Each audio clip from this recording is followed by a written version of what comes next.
মানুষের মানসিক প্রশান্তি। একজন মানুষ তার তেমন কিছু নেই কিন্তু তিনি মানসিকভাবে খুবই সুখী, এ লোকটা সত্যিকারের সুখী। আরেকজনের সবই আছে বাট মানসিকভাবে তিনি সুখী নন, এ লোকটা প্রকৃত অর্থে সুখী নন। দিন থেকে, ইসলাম থেকে আমরা দূরে সরছি, যতটা দূরে সরবো তত বেশি আমাদের অশান্তি আমাদেরকে ঘিরে ধরবে। ডিপ্রেশন এখন ঘরে ঘরে, ডিপ্রেশন এখন জনে জনে, এখন প্রতিটা মানুষ কম বেশি ডিপ্রেসড। ফিনল্যান্ড পরপর 5 বছর ইউরোপের এই দেশটি পৃথিবীর সবচেয়ে সুখী দেশ হিসাবে নির্বাচিত হয়েছে। ফিনল্যান্ড, এদেশে মানুষের সংখ্যা সম্ভবত 55 লাখ, কম বেশি 55 লাখ মানুষের বসবাস। এই দেশটিকে বলা হচ্ছে পরপর 5 বছর তারা পৃথিবীর সবচেয়ে সুখী দেশ। কেন সবচেয়ে সুখী দেশ? তার অনেক কারণ আছে। এদেশের যে সবুজ পরিবেশ, সেখানকার যে হৃদগুলো, আমরা কোরআনে যে জান্নাতের কথা শুনি, জান্নাত মানে বাগানসমূহ, সেখানকার যে নেচার, সেখানকার যে প্রকৃতি, এটা এতটাই সুন্দর, এতটাই ভালো যে সেটাকে বলা হয় সবুজ সোনা। পুরো দেশটাকে বলা হয় সবুজ সোনা। এত সুন্দর একটি দেশ, এত সুন্দর প্রকৃতি, এত সুন্দরভাবে আল্লাহ তাআলা সাজানো একটা সৃষ্টি, সেই দেশে শিক্ষা বলেন, সংস্কৃতি বলেন, অর্থনীতি বলেন, সব দিক থেকে মানুষ সুখী। অপরাধ প্রবণতা মানুষের মধ্যে নেই বললেই চলে, যার কারণে তারা পৃথিবীর সবচেয়ে সুখী দেশ হিসাবে পরপর 5 বার নির্বাচিত হয়েছে। ইন্টারেস্টিং বিষয় হলো, এই দেশটিতে আত্মহত্যার প্রবণতার যে সিরিয়াল আছে পৃথিবীতে, সেই সিরিয়ালে এই দেশটি 21তম। পৃথিবীর সবচেয়ে সুখী দেশ, কিন্তু আত্মহত্যার প্রবণতায় তারা 21 নম্বরে আছে। আসুন আরেকটা দেশ সম্পর্কে আমরা জানি, সুইজারল্যান্ড। সুইজারল্যান্ডের নাম শুনলে আমাদের স্মৃতিতে ভেসে ওঠে ঘড়ির কথা, সুইজারল্যান্ডের ঘড়ি, ট্রেনের কথা, চকলেটের কথা, অনেক কিছু আছে যেগুলো পৃথিবীর অন্য অনেক দেশ থেকে তাদেরকে পার্থক্য করে দেয়। তারা সুখী দেশের সিরিয়ালে তৃতীয়। সুখী দেশের সিরিয়ালে তৃতীয় হওয়া সুইজারল্যান্ডের মানুষ সুখী, কারণ সেখানকার শিক্ষা, সংস্কৃতি, অর্থনীতি, সেখানকার পরিবেশ সব কিছু পৃথিবীর অন্য সব দেশের চাইতে ডিফারেন্ট এবং ভালো। অপরাধ প্রবণতা নেই, নানান দিক থেকে তারা অনেক বেশি ভালো এবং অগ্রসর। অবাক করা বিষয় হলো, এই দেশটাতে সম্প্রতি সরকারিভাবে আত্মহত্যা করার বৈধতা দেওয়া হয়েছে, অনুমোদন দেওয়া হয়েছে। অর্থাৎ আত্মহত্যা এত বেশি মানুষ করতে চায় যে এটা আর ঠেকাবার সুযোগ নেই, গভর্নমেন্ট বাধ্য হয়ে অনুমতি দিয়েছে যে যে কেউ চায় আত্মহত্যা করতে পারে। শুধু তাই নয়, আত্মহত্যা করবার সুবিধার জন্য নানা রকমের ব্যবস্থা আছে। যেমন সার্কো নামে একটা খাট, এটা আবিষ্কার করেছে তারা, যে এই খাট বা কফিন, এই কফিনে কেউ যদি একবার শুয়ে যায়, এটা তার জীবনের শেষ শোয়া হয়। অর্থাৎ খুব সহজে যেন আত্মহত্যা করতে পারেন, সেজন্য নানা রকম আবিষ্কার তারা করছে, কারণ মানুষ বেঁচে থাকতে চায় না, এত সুখী দেশ তারপরে বেঁচে থাকতে চাচ্ছে না। এরপর আসুন, একটা সংস্থা তারা নিয়ম করেছে, তাদের সংস্থায় যারা আত্মহত্যা করতে চায় তারা সদস্য হতে পারে। সদস্য ফি $200। $200 দিয়ে সদস্য হওয়ার পর তিনি আত্মহত্যা করবেন, এই সংস্থা তাকে আত্মহত্যা করতে সাহায্য করবে। তার আত্মহত্যা যদি সাকসেস হয়, সফলভাবে তিনি যদি আত্মহত্যা করতে পারেন, তাহলে আগেভাগে তার সম্পদ থেকে লিখিত দিয়ে যাবেন $7,000 তাকে পেমেন্ট করতে হবে। কিসের জন্য? মরার জন্য। পৃথিবীর সবচাইতে তৃতীয় সুখী দেশের কথা বলছি। এরপর আসুন, একটি বই আরবিতে, এটা অনুবাদ আমি বাংলায় করেছিলাম সৌদিতে যখন ছিলাম তখন। বইটার নাম হলো রব্বি আল্লাহ, আমার রব আল্লাহ। কেন ইমানদার সুখী হয়, কেন নামাজ মানুষকে সুখের দিকে নেয়, কেন ডিপ্রেশন থেকে বাঁচার একমাত্র ওয়ে হলো নামাজ ও ইমান, রিয়েল ওয়ে, প্রকৃত উপায় যে কেন, এটা বোঝাবার জন্য বলছি যে রব্বি আল্লাহ কিতাব, এই বইটির মধ্যে একটা গ্রাফ আছে। সে গ্রাফটা হলো পৃথিবীতে আত্মহত্যার রেশিও কোন ধর্মের মানুষের মধ্যে, কোন সমাজে কতটা বেশি বা কম, এই বিষয়টাকে তুলে ধরা হয়েছে গ্রাফে। সে গ্রাফে উল্লেখ করা হয়েছে যে পৃথিবীতে সবচাইতে আত্মহত্যার প্রবণতা সবচেয়ে বেশি হলো ধর্মে অবিশ্বাসী নাস্তিকদের মধ্যে, সব দেশেই এটা।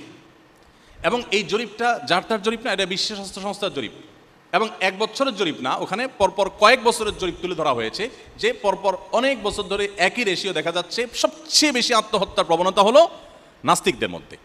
এরপর মজার বিষয় হলো, সবচেয়ে কম আত্মহত্যার প্রবণতা হলো মুসলমানদের মধ্যে। পৃথিবীতে কয়েক বছরের জরিপ তুলে ধরা হয়েছে, পৃথিবীতে সবচেয়ে কম আত্মহত্যা হয় মুসলমানদের মধ্যে। এখন প্রশ্ন ওঠে যে পার্থক্যের জায়গাটা কোথায় আসলে।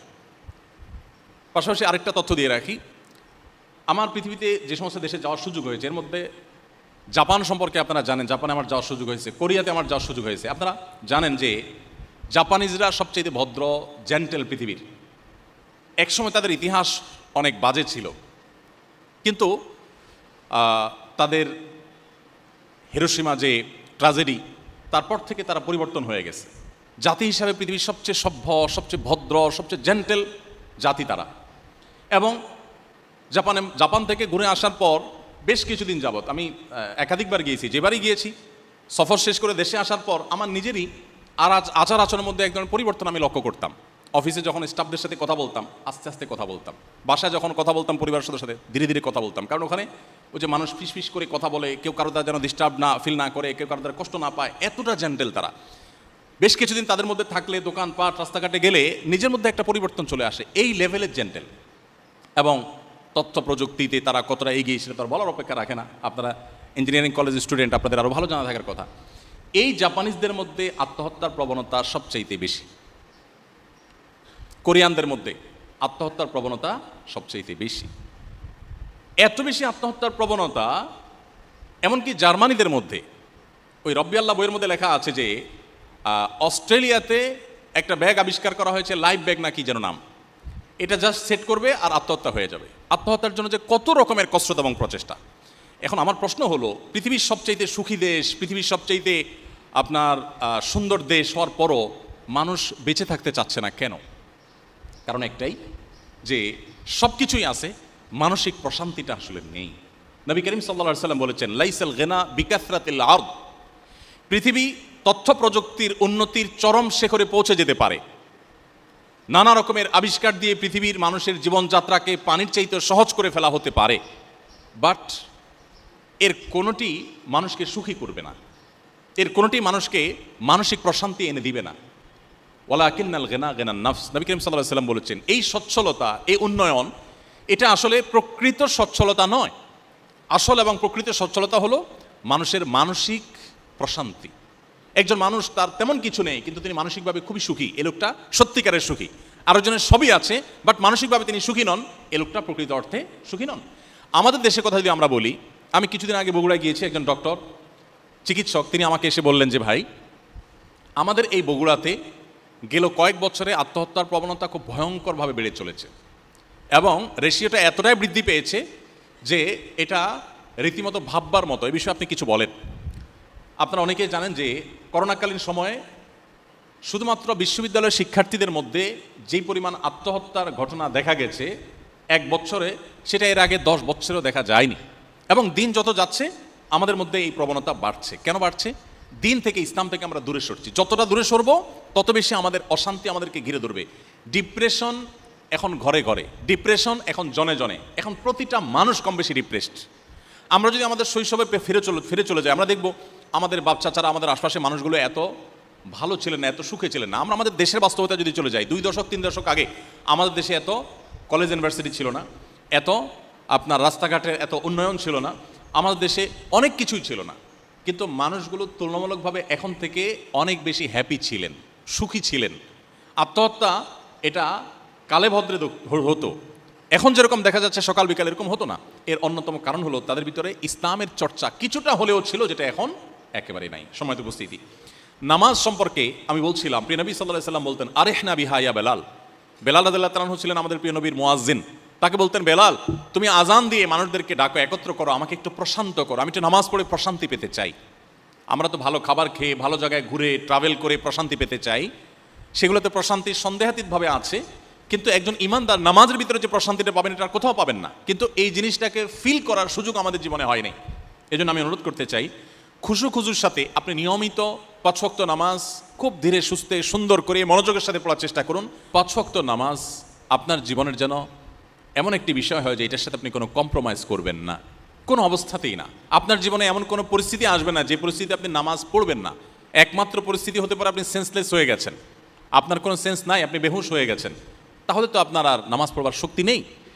কিন্তু যতক্ষণ পর্যন্ত আপনার সেন্স আছে, ইভেন আপনি দাঁড়াবার ক্ষমতা নাই, নবী করিম সাল্লাল্লাহু আলাইহি ওয়াসাল্লাম বলেছেন, বসে পড়ো, বসে পড়তে পারেন না শুয়ে পড়ো, কেন নামাজ পড়বেন? সবচেয়ে সরল উত্তর হলো আপনার আল্লাহর নির্দেশ, আল্লাহর সামনে আপনাকে যেতে হবে, দাঁড়াতে হবে, জবাবদিহি করতে হবে, আপনাকে নামাজ পড়তে হবে। এর পাশাপাশি আমি যেটি বলবো তা হলো, আমি শুরুতে একটা কথা বলেছিলাম, ঈমান শুধু আমাদেরকে আখিরাতে সুখী করবে তা নয়, দুনিয়াতেই সুখী করবে। ইমানের পাশাপাশি নামাজ হলো মানুষের সুখের একটা মূল মন্ত্র। যারা সঠিকভাবে নামাজ পড়েন তারা বলতে পারবেন যেই কোনো ডিপ্রেশন, যে কোনো পেরেশানিতে, যে কোনো মুসিবতে, যে কোনো বিপদে মানুষের খুব আগ্রহের সাথে, খুশুর সাথে যথাযথভাবে 2 রাকাত নামাজ যদি কেউ পড়ে, তিনি অনেকটা হালকা হয়ে যাবেন, তিনি অনেকটা প্রশান্তি অনুভব করবেন। এটা যারা নিয়মিত নামাজ পড়েন, সুন্দর করে নামাজ পড়তে জানেন, তারা বলতে পারবেন। যারা নামাজ সঠিকমতোভাবে পড়েন না, বা জুমার নামাজটা হয়তো শুধু পড়েন, 2-4 ওয়াক্ত পড়েন, বাকিগুলো বাদ দেন, বা পড়েন কিন্তু ধীরস্থিরতার সাথে পড়েন না, পড়েন কিন্তু মনঃসংযোগের সাথে পড়েন না, এই মানুষগুলো আসলে নামাজের এই অলৌকিকতা অনুভব করতে পারবেন না। আমি গত কয়েকদিনের মধ্যে একটি রিপোর্ট দেখতে পেয়েছি, আপনারা অনেকে হয়তো দেখেছেন বা জেনে থাকবেন। আমি আল্লাহর নামে শপথ করে, আল্লাহর পরে আস্থা রেখে বলতে পারি, আপনার জীবনটা বদলে যাবে ইনশাআল্লাহ। আপনার জীবনটা উপভোগ করতে পারবেন আপনি, আপনার জীবনে যে স্বাদ আর তৃপ্তি আপনি অনুভব করবেন, এটা আপনি অন্য কোথাও পাবেন না। এই জন্য ভাইরা আমার, 5 ওয়াক্ত নামাজ আপনারা আপনাদের কর্মজীবনে থাকেন কিংবা শিক্ষা জীবনে যেখানে থাকেন না কেন, জীবনে কখনো এটা কম্প্রোমাইজ করবেন না, নামাজের ক্ষেত্রে কোনো ছাড় দিবেন না। আমাদের দেশে মুসলমানদের মধ্যে এক ধরনের ভুল ধারণা আছে, সেটা হলো ইসলামটাকে আমরা নিছক ইবাদত সর্বস্ব ধর্ম মনে করি। নামাজ পড়লাম, রোজা রাখলাম, হজ করলাম, ওমরা করলাম, দাড়ি রাখলাম, টুপি লাগালাম, এটার নাম ইসলাম আমরা বানিয়েছি। অনেকটা বলতে পারি পোশাকই ইসলাম। ইসলামের কথা বললে আপনারা অনেকে আছেন যারা জেনারেল শিক্ষিত, আপনাদের অনেকের কাছে ভয় লাগে যে ইসলাম মানে তো হলো একটা জুব্বা পড়তে হবে, একটা জামা পড়তে হবে, মাথায় একটা টুপি দিতে হবে, একটা পাগড়ি রাখতে হবে, আমার পুরা ড্রেস আপ সব চেঞ্জ করে ফেলতে হবে। আসলে কি এটাই ইসলাম? ইসলাম কি পোশাক? ইসলামের নাম ইসলাম?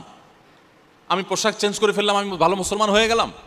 বহু মানুষ আছে আমার পোশাক পরেন না, উনি শার্ট প্যান্ট পরেন, কিন্তু আমার চেয়ে অনেক ভালো মুসলমান, তিনি জান্নাতে হয়তো আমার চেয়ে আগে চলে যাবে।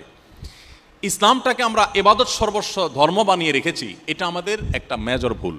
এবং এক্ষেত্রে আমরা যারা আপনাদেরকে ইসলামের প্রতি আহ্বান করি, এই ত্রুটিটা আমাদের যে আমরা আপনাদেরকে ইসলাম বোঝাতে পারিনি।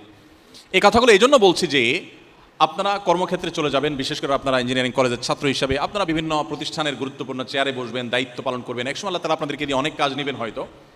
জীবনে কখনো হালাল উপার্জনের ক্ষেত্রে কম্প্রোমাইজ করবেন না। এটা আপনাকে শুধুমাত্র ভালো মুসলিম করবে তা নয়, এটা আপনাকে সুখী মানুষ করবে। আমার এক্সপিরিয়েন্স থেকে আমি বলছি, শত শত হাজারো মানুষ তাদের দুঃখ কষ্টের কথা আমাদেরকে শোনাতে আসেন, একান্তে আমরা সেগুলো তাদের কথা শোনার চেষ্টা করি। আমার এক্সপিরিয়েন্স বলছে, যারা অবৈধ পথে উপার্জন করে, হারাম পথে উপার্জন করে, আল্লাহর ভয় যাদের অন্তরে নেই, এই মানুষগুলো সম্পদের পাহাড় গড়বার পরও কখনো সুখ পায় না। ওই যে মানসিক প্রশান্তি যেটা, এটা কখনো পায় না। কারণ একটা নগদ শাস্তি তো হারাম উপার্জনকারী স্বয়ংক্রিয়ভাবে পাবে, সেটা হলো জাহান্নাম, তো অনেক পরের বিষয়। নগদে যেটা পাবে সেটা হলো অপরাধ বোধের অদৃশ্য জ্বালা, অদৃশ্য দাহন। কারণ আপনি অবৈধ সম্পদ দিয়ে, ঘুষ নিয়ে, হারাম উপার্জন করে, অন্যায়ভাবে সম্পদ আহরণ করে আপনি অনেক পয়সা কড়ি করেছেন, অনেক অ্যাসেট করেছেন, গাড়ি বাড়ি করেছেন। এগুলো দূর থেকে মানুষ দেখে আপনাকে মনে করবে আপনি অনেক সুখে আছেন, বাট আপনি জানেন যে আপনি একজন সহজ বাংলা চোর, আপনি একজন প্রতারক, আপনি একজন দুর্নীতিবাজ, আপনি জাতীয় সম্পদ লুণ্ঠনকারী। এটা আপনি নিজেকে নিজে জানেন। আপনার ভেতরে যখন এই জিনিসটা আসে, তখন এই সুখগুলো একটাও আপনাকে মানসিক প্রশান্তি দিবে না। কারণ দিন শেষে আপনি জানেন যে এগুলো সবগুলো রক্তচোষা টাকা। আপনার অপরাধ বোধের এই যে জ্বালা, এই জ্বালা থেকে বাঁচার কোনো ট্যাবলেট পৃথিবীতে আবিষ্কার হয় নাই, কিয়ামত পর্যন্ত হবেও না। আপনাকে এটা সারা জীবন বয়ে যেতেই হবে। আপনার অবৈধ উপার্জন দিয়ে আপনার সন্তান খুব হাসি মুখে তার লাইফ হয়তো লিড করতে পারে, আপনার নাতিপুতি তারা হয়তো একসময় অনেক বেশি আপনার সম্পদ দিয়ে তারা সুখ স্বাচ্ছন্দ্যে থাকতে পারে, বাট আপনি নিজে নিজে জ্বলে পুড়ে মরবেন। কারণ আপনি জানেন সবগুলো অবৈধভাবে উপার্জন করা টাকা, রক্তচোষা টাকা, প্রতারণা করে, দুর্নীতি করে কামানো টাকা। এই যে অপরাধ বোধের যে একটা জ্বালা থাকে, এই জ্বালা থেকে কোনো মানুষ রক্ষা পেতে পারে না। প্রত্যেকটা মানুষকে প্রতিটা অপরাধ কিন্তু তাকে জ্বালা দিতে থাকে। অবৈধ পথে উপার্জনের নগদ শাস্তি এটা। আপনাকে দেখে সুখী মানুষ হতে পারে, কিন্তু আপনার চেয়ে দুঃখী মানুষ আরেকটা পাওয়া যাবে না। আর এর বিপরীতে আসি, আপনি যদি প্রতিজ্ঞা করেন যে আমি আমার কর্মজীবনে কখনো অসৎ উপায়ে 1 টাকা অবলম্বন উপার্জন করব না, এটা যদি আপনি প্রতিজ্ঞা করেন, এটা যদি আপনি ধরে রাখতে পারেন, দিন শেষে সন্দেহাতীতভাবে আপনার সাময়িক কষ্ট হবে। কারণ আপনার গাড়ি বাড়ি হয়তো ওইরকম হবে না, আপনার হয়তো এরকম ব্যাংক ব্যালেন্স হবে না, আপনার হয়তো এরকম সামাজিক অবস্থান হবে না, আপনার হয়তো দৃশ্যমান সম্পদ থাকবে না। এর কারণে আপনার হয়তো সাময়িক কষ্ট অনুভব হতে পারে, কিন্তু নিশ্চিত করে বলা যায়, এবং আমরা কেউই হয়তো দ্বিমত করব না, যে আপনার সততার সাথে পার করা জীবনের অর্জন যদি কম হয়, আপনি একটা কুড়ে ঘরে আছেন, একটা কোনো রকম তৈরি করা একটা বাড়িতে আছেন, কোনো রকম একটা গাড়িতে চলেন, বা আপনার প্রাইভেট গাড়িও নেই। এই যে জীবনটা, এই জীবনটার মধ্যে আপনার একটা প্রশান্তি থাকবে, আপনি জানেন আপনি কোনো অবৈধ উপার্জন করেননি, আপনার প্রতিটি পয়সা টনটন করে বাঁচবে, আপনার এই বাড়ি, আপনার এই আবাসন, আপনার সব কিছু সম্পূর্ণ হালাল টাকায়। এই যে একটা উপলব্ধি, এটা আপনাকে মানসিকভাবে এতটাই প্রশান্ত করবে যেটা আপনি কল্পনা করতে পারেন না। সম্মানিত উপস্থিতি, আমি বহু হারাম টাকায় সম্পদশালী হওয়া মানুষের সাক্ষাৎকার নিয়েছি, তাদের একান্ত আলাপ শুনেছি। তাদের কথাগুলো শুনে আমার কাছে এটাই মনে হয়েছে যে হারাম উপার্জন করে মানুষ কখনোই মানসিক প্রশান্তি অর্জন করতে পারে না। বাহ্যিকভাবে মনে হতে পারে সে অনেক সুখী, সে আসলে সুখী হওয়ার কোনো ওয়ে নেই। আর কোরআনে কারিমের একটি আয়াত আছে যেটি আমাদের জন্য গুরুত্বপূর্ণ। কেন গুরুত্বপূর্ণ? আয়াতটা আমি পরে বলছি। গুরুত্বপূর্ণ এই জন্য যে আমাদের দেশের মানুষের মধ্যে একটা ধারণা, মুসলমানদের মধ্যে একটা ধারণা তৈরি হয়ে গেছে যে টাকা হইলে বাঘের কল্লাও পাওয়া যায়। এটা প্রবাদ আছে, টাকা হলে বাঘের কল্লাও পাওয়া যায়। তার মানে টাকা হলে সবই পাওয়া যায়। অতএব আমার প্রথম প্রায়োরিটি হলো টাকা কামাই করা, বৈধ অবৈধ দেখা দেখি দরকার নেই, টাকা আসুক। টাকা এসে গেলে যেহেতু বাঘের কল্লাও পাওয়া যাবে, অতএব টাকা দিয়ে আল্লাহরও পাওয়া যাবে। এটা হলো আমাদের ধারণা, যার কারণে দেখবেন মানুষ যৌবন বয়সে ইসলামের ধারে কাছে যেতে চায় না। অনেকে আছেন ইয়াং বয়সে টাকা হয়ে গেছে, হজ করার মতো টাকা আছে তার কাছে, অ্যাবিলিটি আছে। যদি বলা হয় ভাই হজ করতে যান, তো বলে এত আগে হজ করে ফেলবো, কারণ তিনি মনে করেন যে এত তাড়াতাড়ি হজ করে ফেললে তো আমি বিভিন্ন অপকর্ম করতে পারবো না। এই জন্য হজটাকে রেখে দেন যে আমি বৃদ্ধ বয়সে হজ করব, তাহলে এর মধ্যে যা দরকার সব করে নিব, শেষ বয়সে একটা হজ করে ওমরা করে দায় রেখে টুপি রেখে জুব্বা জামা লাগায়া মসজিদে গিয়ে বসে তসবিহ হাতে নিয়ে তবলিগে যে বিভিন্নভাবে আমি দিনদার হয়ে যাব, আর আমার প্রিভিয়াস লাইফ যেটা, এটা টোটালি দাঁড়িয়ে থাকবে হারামের উপরে। আমরা অনেকে ইসলামটাকে ঠিক এইভাবে পালন করার চেষ্টা করি, অথচ বাস্তবতা হলো যে আমার পেছনের ইতিহাস, অতীত মানুষ না জানতে পারে, আল্লাহ তাআলার কাছে রেকর্ড আছে, আর বান্দার হক আল্লাহ তাআলা মাফ করবেন না। এই জন্য আমি এখন সম্পদ কামাই করে নেই, একটা সময় আমি ফেরেশতা হয়ে যাব, এটা একেবারেই একটি ভুল জায়গা এবং ভুল চিন্তা। আল্লাহ তাআলা কোরআনে কারিমে বলেছেন, ইয়া আইয়ুহার রাসূলু কুলু মিনাত তাইয়্যিবাত, হে রাসূলগণ, সমস্ত নবী রাসূলদের প্রতি আল্লাহ তাআলা কমন একটা নির্দেশ জারি করছেন, কুলু মিনাত তাইয়্যিবাত ওয়া আমালু সলিহা। সমস্ত নবী রাসূলদেরকে আল্লাহ বলছেন, হে রাসূলগণ, আপনারা হালাল ভক্ষণ করুন, হালাল উপার্জন করুন। এরপরে বলেছেন ওয়া আমালু সলিহা, এবং নেক আমল করুন। তাহলে ভালো কাজ আগে না হালাল উপার্জন আগে? হালাল উপার্জন আগে। আর আমরা আমাদের দেশে যেটা দেখি সেটা হলো মানুষ আগে হারাম কামাই করে নেয়, এরপর বুড়ো বয়সে এসে, বৃদ্ধ বয়সে এসে তিনি হালাল উপার্জন করে বা আপনার ইবাদত বন্দেগী করে ভালো কাজ করার চেষ্টা করেন। তো এটা হলো আমাদের ভুলের জায়গা। এই জন্য আমি আপনাদের প্রতি বিনীতভাবে অনুরোধ করতে চাই, আপনারা সৎ পথে চলবেন সারা জীবন, এবং এই সংকল্প আপনারা এখন থেকে করে ফেলুন। এটাতে আপনারা সাময়িকভাবে মনে হবে পিছিয়ে আছেন, অনেকের সাথে প্রতিযোগিতা আপনি তার সাথে তাল মিলাতে পারেন না, তার পর্যায়ে থাকতে পারেন না, কিন্তু প্রকৃত অর্থে মানসিক প্রশান্তি আপনি অনুভব করবেন। আর অবৈধ সম্পদে পাহাড় গড়ে আপনি মানসিক প্রশান্তি কখনোই অনুভব করতে পারবেন না। আরেকটা বিষয় হলো যে আপনি যখন হালাল উপার্জন করবেন, হালাল উপার্জনের মাধ্যমে মানুষ ইবাদতের মধ্যে তৃপ্তি পায়, নামাজের মধ্যে তৃপ্তি পায়। আজকাল আমাদের ইবাদতের তৃপ্তি নাই, এটা একটা অভিযোগের জায়গা। এর একটা বড় কারণ হলো হারাম উপার্জন। হারাম উপার্জনকারীর দোয়াও কবুল হবে না। এই যে হজের মৌসুম শুরু হয়েছে, লক্ষ লক্ষ মানুষ সারা পৃথিবী থেকে হজ করতে আসবে, আমাদের দেশ থেকে প্রায় 80,000-এর মতো হাজি যাচ্ছে বছর। হজ করতে যে কাবায় গিয়ে একেবারে কাবার দুধারে ঘুরে ঘুরে তওয়াফ করে দুহাত সম্প্রসারিত করে আল্লাহর কাছে আপনি দোয়া করলেও নবী সাল্লাল্লাহু আলাইহি ওয়াসাল্লাম বলেছেন দোয়া কবুল হবে না, যদি আপনার হারাম উপার্জন থাকে। আপনি যত দোয়া করেন, কাবার ভেতরে ঢুকে দোয়া করলে দোয়া কবুল হবে না, সমস্ত হুজুররা একসাথে দোয়া করলে দোয়া কবুল হবে না। আমরা তো মনে করি যে আমি আগে টাকা পয়সা কামাই করি, এরপরে টাকা পয়সা দিলে হুজুররাও তো খুশি হয়ে যাবে, হাদিয়া তোফা দিয়ে দিব, মাহফিল মসজিদ করে দিব, মাদ্রাসা করে দিব, হুজুররা নারায়ে তাকবীর দিবে, দোয়া দিয়ে দিবে, আর কি লাগে। সারা পৃথিবীর সব হুজুর একত্র হয়ে, মক্কা মদিনার সমস্ত ইমাম সব একত্রিত হয়ে যদি দোয়া করেন, আল্লাহ আপনি আপনার বান্দারে মাফ করে দেন, জান্নাত দিয়ে দেন, আর আপনি যদি মানুষের রক্ত চুষে থাকেন, অবৈধ উপার্জন করে থাকেন, দুর্নীতি করে থাকেন, হারাম কামাই করে থাকেন, তো এই সমস্ত হুজুরদের দোয়া কবুল হবে না, এবং আল্লাহর কাছে আপনার ঠিকই জবাবদিহি করতে হবে। এই জন্য ভাইরা আমার, হালাল উপার্জন করার জন্য মেরুদণ্ড লাগে, এটা সংকল্পের জন্য মেরুদণ্ডের প্রয়োজন হয়। সমাজে দুর্নীতি করার জন্য কোনো যোগ্যতার প্রয়োজন হয় না, শুধুমাত্র পাওয়ারের দরকার হয়। যার কাছে পাওয়ার আছে তিনি চাইলে দুর্নীতি করতে পারেন। আমাদের সমাজে তেমনটি পরিবেশ। কিন্তু আপনারা যারা কর্মজীবনে প্রবেশ করছেন অথবা ভবিষ্যতে করবেন, আপনি যদি সংকল্প করেন যে আমি হালাল পথে থাকবো, হালাল পথে থাকলে সমস্যা কী কী হবে সেটা বলাই বাহুল্য, আমি বলে রাখি। নাম্বার 1, আপনার পরিবার থেকে আপনি সাপোর্ট হয়তো পাবেন না। বাবা মাই বলবে যে অমুকের ছেলে তোমার সাথে একসাথে জয়েন করে কত কিছু করে ফেলছে, তুমি কি করলা। একইভাবে আপনার স্ত্রীর পক্ষ থেকে হয়তো আপনি সহযোগিতা পাবেন না। এই জন্য জীবন সঙ্গী নির্বাচন করার আগে এই বিষয়গুলো খুব দেখা। নবী সাল্লাল্লাহু আলাইহি ওয়াসাল্লাম এই জন্যই বলেছেন ফাজফর বিজাতিদ দ্বীন, তুমি বিয়ে করার ক্ষেত্রে তোমার জীবন সঙ্গীর ধার্মিকতাটাকে সব কিছুর উপরে বিবেচনা রাখো। সে যদি সত্যিকার অর্থে ধার্মিক হয়, সত্যিকার অর্থে আল্লাহভীরু হয়, সত্যিকার অর্থে দিনদার এবং মুসলমান হয়, তাহলে সেক্ষেত্রে তাকে জীবনসঙ্গী হিসেবে নির্বাচন করলে তুমি সুখী দাম্পত্য এটা তুমি উপভোগ করতে পারবে। সো হালাল উপার্জন করতে গেলে বাধা কী কী আসবে সেটা বলাই বাহুল্য। আমি প্রায় সময় বলি, ইয়াংরা যারা বিবাহ শাদী করবেন, এখনো করেন নাই, বিয়ের আগে হবু স্ত্রীকে সাফ সাফ জানিয়ে দিবেন যে আমি কিন্তু খুব তেড়া কিসিমের যুবক, সমাজের যে স্রোত দেখতে পাচ্ছ আমি কিন্তু তার উল্টো দিকে চলবো, এবং এটা গল্প না, এটা কোনো তোমাকে কথার কথা বলছি না, এটা সিরিয়াস আলাপ। আমার স্ত্রী হয়ে তুমি কিন্তু অনেক বেশি শাড়ি চুড়ি পরতে পারবে না, অনেক ভালো গাড়িতে হয়তো চড়তে পারবে না, আমার বন্ধুরা দোস্তরা অনেকে অনেক কিছু করবে, আমি কিন্তু করবো না, কোনো রকম নুন পান্তা খেয়ে বেঁচে থাকতে হতে পারে। সো এরকম একজন শক্ত এবং গোড়া কিসিমের যুবকের সাথে তোমার জীবন আদৌ যাবে কি না তুমি একটু ভেবে চিন্তে নাও, সাফ সাফ বলে দিবেন। বাবা মাকে আগে ভাগে মোটিভেট করবেন যে আমি কিন্তু অবৈধ উপার্জন করব না, আমি সৎ পথে থাকবো, আমি সমাজের জন্য অনেক কিছু করব, আমার সে সুযোগ আছে। এটা যদি আপনি আগে থেকে প্রতিজ্ঞা করেন, ইনশাআল্লাহ আপনার জীবনের জন্য সহজ হবে। আমি সবসময় একটা কথা বলার চেষ্টা করি, স্রোতের বিপরীতে চলতে পারা এটাই মানুষের সার্থকতা। স্রোতের বিপরীতে সবাই চলতে পারে না।